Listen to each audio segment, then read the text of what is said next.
नमस्कार मित्रांनो, तुमचं सर्वांचं स्वागत आहे आपल्या पावसातला निसर्ग या यूट्यूब चॅनलवरती.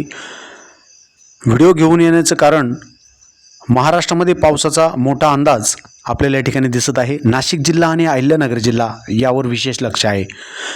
मित्रांनो, महाराष्ट्रात पुन्हा एकदा पावसाचे जोर वाढण्याची शक्यता आहे.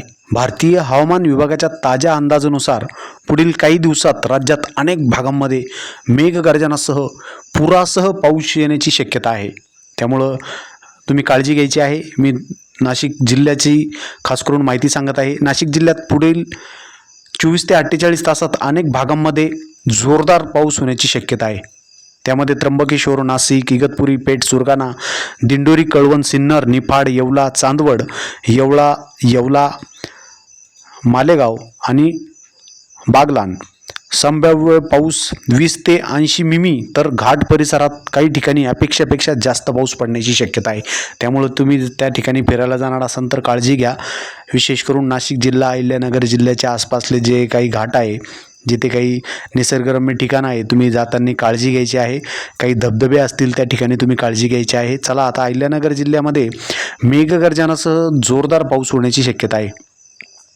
त्यामध्ये जोरदार सरींची शक्यता नाकारता येणार नाही आहे.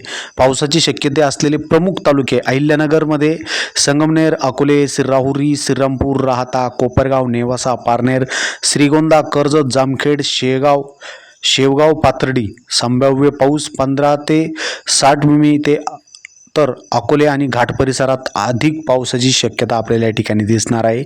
इतर जिल्हे पुणे, सातारा, कोल्हापूर, रायगड, रत्नागिरी, सिंधुदुर्ग, पालघर, ठाणे, जळगाव, धुळे, नंदुरबार जिल्ह्यामध्ये अनेक ठिकाणी पावसाची जोर वाढण्याची शक्यता आहे. त्यामुळं तुम्ही खास करून काळजी घ्यायची आहे.